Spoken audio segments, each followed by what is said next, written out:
Hey guys, Darkwing Carter here, and today we're doing something a little different. Today I'm trying a scripted video testing out my new microphone once again. If you listen to the new episode of The Bonfire, which you should have, you'll know that we now have a new microphone and I'm trying to get into more scripted style content. But what we're actually talking about today is my take on the Sonic the Hedgehog movie timeline, what games they are going to adapt, what they won't, what they'll have, what they'll skip, so on and so forth. Now, we've already had 3 movies that are out, so I'm not going to spend a ton of time talking about those, except maybe 3, because I really like 3. So we're just going to hop straight into it. So as we know, Sonic the Hedgehog 1 was more or less an adaptation of Sonic 1 on Game Gear and on Sega Genesis and all that. So on that, not a lot to say. I mean, there's a blue hedgehog, he beat up a Jim Carrey Eggman, and then James Marsden was there.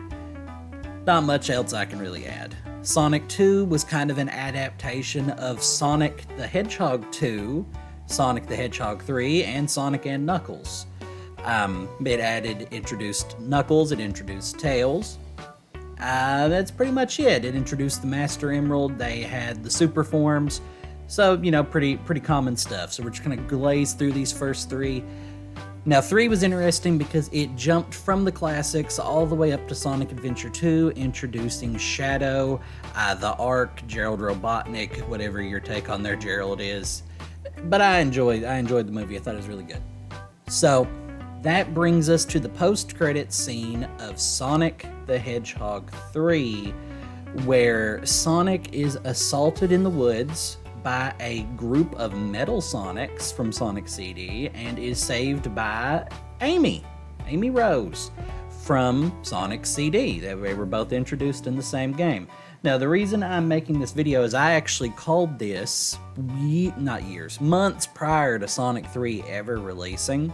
And I figured I would just go ahead and before Sonic 4 comes out, I'd write these down and make a video on it for posterity and see how much of this shit I can predict. If I can predict all of it, that'd be great. If not, hello Mina, I'm being assaulted by my cat.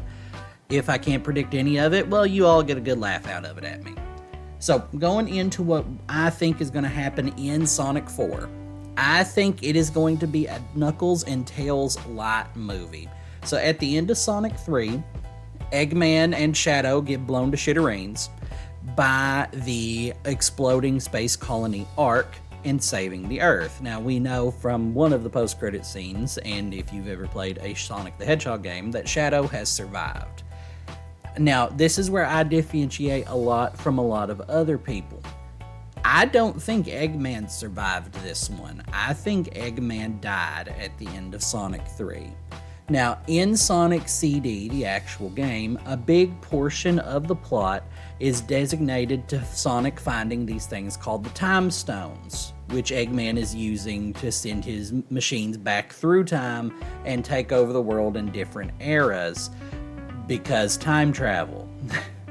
So what I think the actual plot of Sonic 4 is going to be is Stone utilizing Metal Sonic, which was an unfinished project that Jim Carrey's Eggman never got to complete, in order to hunt down the Time Stones so that way he can go back in time prior to the end of Sonic 3 and save Dr. Eggman from being blown up.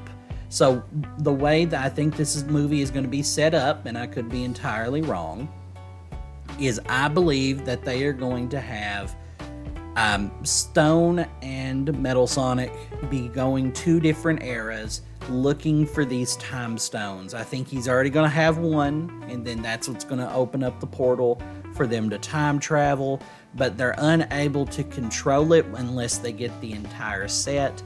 From there, I think Amy is going to be there and already aware of their plan. I think she's going to be technically from a different era. Based off how she's acting, I'm guessing this is going to be a future Amy. Amy at this point in the games was really shy and demure and that kind of thing. Very infatuated with Sonic. This Amy's already a girl boss, kind of like she is in the modern iterations of the Sonic games. So this is either a different timeline Amy coming back in time to set everything right. Think kind of like Tana in Crash 4, if you've played that kind of scenario. or they're just writing Amy to be a girl boss. Either one of those is fine by me. I don't really care.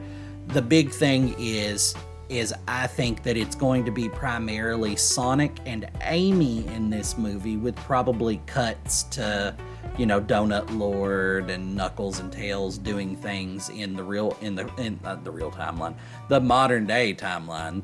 Not, hashtag not my timeline.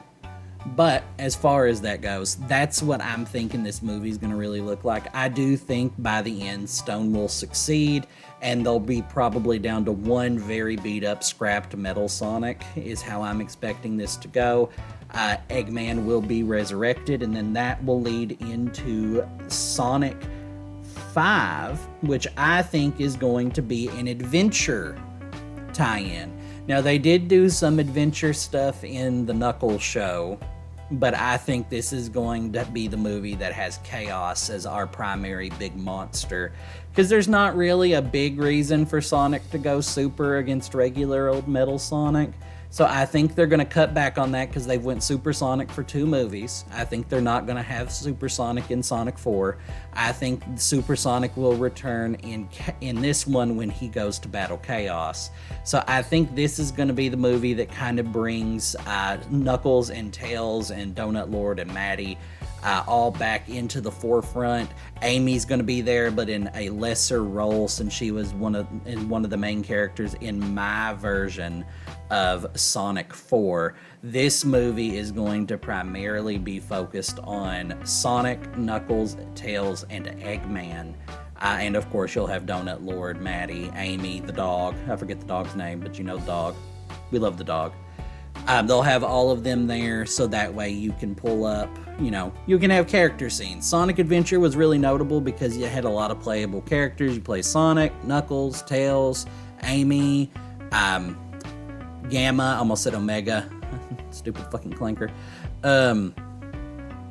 You had a lot of playable characters in Sonic Adventure. Big the Cat. I don't think Big the Cat might show up in this one, because he is relevant in a different one of these. This might be the introduction point of Big the Cat in this franchise. They joked about putting him in Sonic 1 as a skeleton, but that didn't happen, so that means there's potential. I like Big the Cat. I don't have anything against Big the Cat. I think he's a homie. So hopefully we'll have a lot of cool character introductions, but I do think that this is primarily going to feature into Chaos. I think the post-credit scene for 4 is going to be something with Tikal, or maybe something with, Chaos itself leaking out of the Master Emerald after being overused or something like that. That might be what the post-credit scene looks like for Sonic 4. But something to that degree. And then 5 is going to be the adventure game where they're running around and they fight Chaos a couple of times and he keeps getting stronger. Eggman has this new CG water pet that keeps getting bigger and bigger and bigger, that kind of thing. Now, Sonic 6, this is where I get a little bit less confident. I'm thinking Sonic 6 is going to be a take on Heroes. Now, the way that Heroes was set up on the PS2 is you had like 4 teams. You had Sonic, you had this Team Sonic, which was Sonic, Knuckles, and Tails. You had Team Rose, which was Amy, Cream the Rabbit, Big the Cat.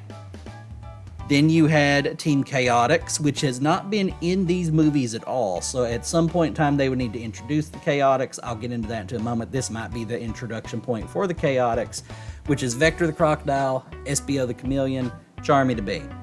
And then your last team was Team Dark, which was Shadow the Hedgehog, Rouge the Bat, and E123 Omega. I do think this will be where Omega enters into the canon. There might be another one of these things that I'm going to talk about here in a few moments that could theoretically be the introductory point for Omega, but we'll come back to that whenever I get done ranting. Now, what I think this Heroes movie is going to look like, I do think it's going to be very similar to the vibe of Heroes, to where Eggman, air quotes, is sending people on a grand adventure, so they're going all over the place. Well, he really only does that for Team Sonic. The rest of them just kind of stumble onto this plot. But at the end, it's going to be revealed that this was actually Neo Metal Sonic, who is the surviving Metal Sonic from the end of Sonic 4, who has put himself back together and has that weird biotech that Neo Metal Sonic for some reason had in Sonic Heroes, to where he could absorb everything and just continuously grow until he turns into the giant monster Neo Metal Sonic that you fight at the very end when they go super. So I think that's kind of going to be what we're looking at in terms of our primary attention on it. I do think it's going to be another big, wide, sweeping movie. This one might be a little bit scatterbrained because I do think they are going to try to focus on all the characters. I think this is going to be the Infinity War movie for the Sonic franchise. Now, I have not watched Infinity War, but I'm talking about the narrative purpose that it kind of serves, to where except it's going to be a little different. So in Infinity War, I think at that point everybody knew the big bad was Thanos in the MCU. In this one, it's shaping up to be Metal Sonic, but at the end of Sonic Movie 6, when after they beat Neo Metal Sonic, Sonic gives us a cheesy one-liner and then they go off to do something. At the very end, when they're eating at some campsite, making s'mores, whatever, Silver is going to appear and tell them that the world is fucked and it is all Sonic's fault. And that's right, our end game is going to be Sonic 7, which is an adaptation, air quotes, of Sonic 06. This is what's going to directly pull from Sonic 06, and it's going to be cool. They brought Mephiles back in Shadow Gens. He was really cool in Shadow Generations. I think that they're going to bring him back for these movies, and I think he's going to be our big bad. So the way that I think this is going to happen is Silver's going to show up. I don't think Blaze might be there, but I don't think she will be. Silver's going to show up. He's going to say that Sonic is the Iblis trigger or whatever. He's set off the entire world. And now the world is going to end due to Sonic's actions. They might go the Dragon Ball GT route, which I already kind of have them going with why Chaos shows up out of nowhere in one of the previous movies. But that'd be funny if they did it twice. But now, Mephiles exists. I don't know what movie Mephiles' backstory will be, if it'll be similar to the game Mephiles, or if he'll literally be the Black Star Dragons from Dragon Ball GT. Either way, I think that'd be funny. But I do think we're going to get him to see the move that what's the move called? The move that kills Sonic the Hedgehog. I think we're going to get to see that. I think we're going to get to see Shadow, because technically in that game, you get to see Shadow move beyond his trauma from Gerald and Maria and what happened on Space Colony Arc. I think we'll get to see that emotional tie-in. I think that'll act as the closer for Shadow's arc. Because technically Shadow it's like Resident Evil 6 where Leon had a good campaign. I kind of like how Shadow's campaign is written. It's just the rest of 06's story that I think is absolutely dog water.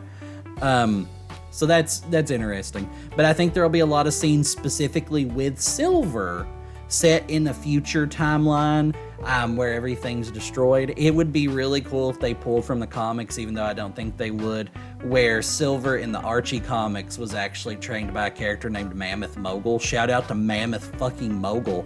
I think it'd be cool if he showed up. I don't think he will, because that's an Archie character. I don't think he's in any of the IDW stuff. But it'd be cool if he showed up for just like one scene. Even if they don't show him, even if he's just a shadow, if I can kind of trick myself into seeing it, I think that'd be fucking funny.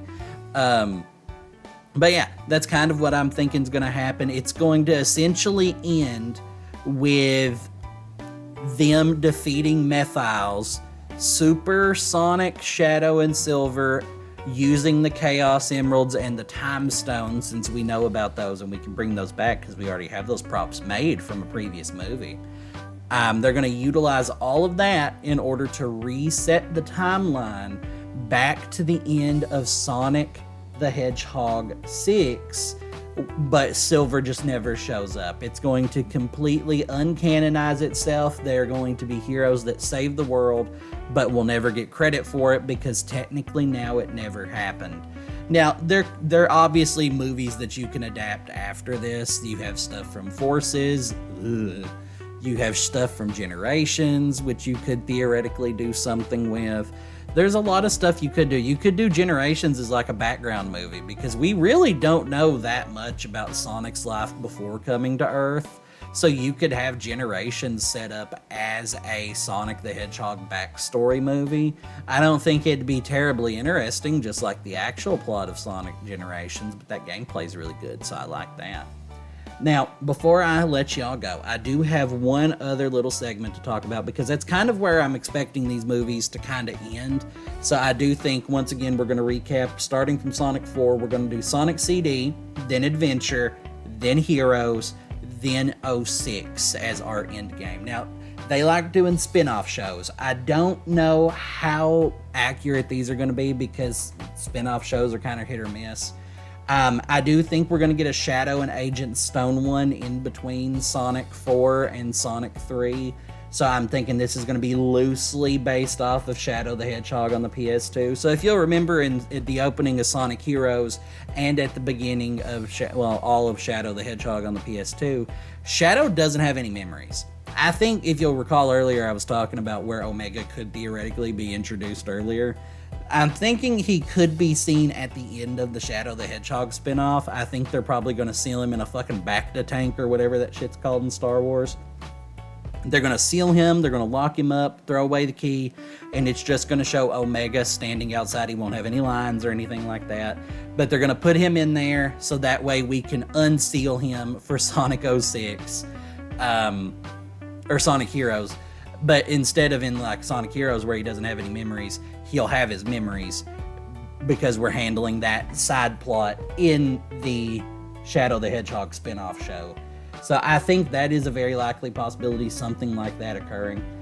Now you could do another spin-off, like another cheap little spin-off, having Knuckles and the Chaotix, because technically the Chaotix were introduced in Knuckles Chaotix. So it would make sense to have Knuckles be in the introductory series for when the Chaotix show up. They could just do it where they show up in Heroes.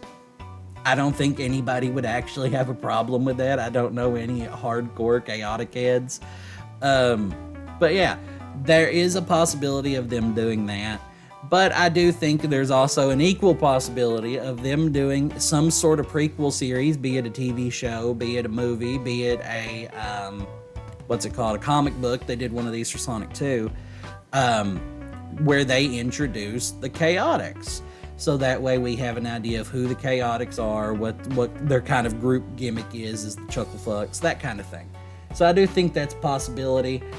They could do something with Unleashed. I don't think they would do the full plot of Unleashed, but I could see them for like a Halloween short or something, turning Sonic into the Werehog, just for shits and giggles. I don't think we'll get a full-on Unleashed movie, because Unleashed was kind of hit or miss when it was received, and I don't know if they'll go, because they already had one design controversy. Now that they fixed it, I don't know if they'll want to let them fuck with it again. But that's kind of what I'm looking at in terms of what's going on in these Sonic movies. They could do other things, like a Sonic Rush kind of thing, where it shows Blaze in a different dimension with the Soul Emeralds, because when she was introduced before 06 fucking happened, she was from like a different dimension, and she was like the Sonic version. She was like the version of Sonic from that dimension, is my understanding. It's been a long time since I played Sonic Rush. But they put her in the Soul. They had her have the Soul Emerald. She's really rigid and uptight. Sonic is the exact opposite. I would like to see Blaze show up. Blaze is pretty cool. She's nowhere near my favorites. Shadow will always be my favorites. They could do a Riders bit where they have Sonic race Jet the Hawk on like wave gear or something. I don't think that's out of the realm of possibility. None of these would be big budget movies. All of these would be short little side things, but they are little side things that you could pull from. Sonic has a lot of video games. He has a lot of content that you could pull from. I think we've hit the high notes in terms of what the movies could possibly cover in a coherent standpoint. because the MCU gave everybody brainworms, everything has to be interconnected now. I think that's pretty much what we're going to be looking at in terms of the big stuff. And like I said, there's always the sideshows that they could put more in. They put the fucking Flames of Disaster in the Wade Whipple show, so who knows what they're going to put. Sometimes they do a really excellent job pulling from these Sonic games and Sonic series, and then other times they put the Flames of Disaster in the Wade Whipple show. So it's interesting. I mean, I by and large, I like these movies. I didn't really care for the first one. I thought it was an okay kids movie. James Marsden was there. Sonic was alright, I guess. Sonic 2, I liked that one a lot more. Shamar Moore was there, and he's a very handsome man. That movie was pretty good. I like Sonic 2. Sonic 3 is excellent. I've seen Sonic 3 like 4 fucking times. I think that movie is absolutely perfect. As close as we could get outside of certain scenes that I won't directly talk about because they're not necessarily relevant to this video. But I'm very excited to continue to see where these movies go and how they continue to handle them. I think it would be really interesting to see how they get to these and see how correct I end up being with some of my shots. Now, of course, these can change as time goes forward, but we'll leave the video up for posterity. But I do want to thank you all if you made it to the end of this video. Thank you all so much for watching. You enjoy the rest of your day, and like and subscribe. Please give me some dopamine hits, baby. Yeah, love you. Yeah.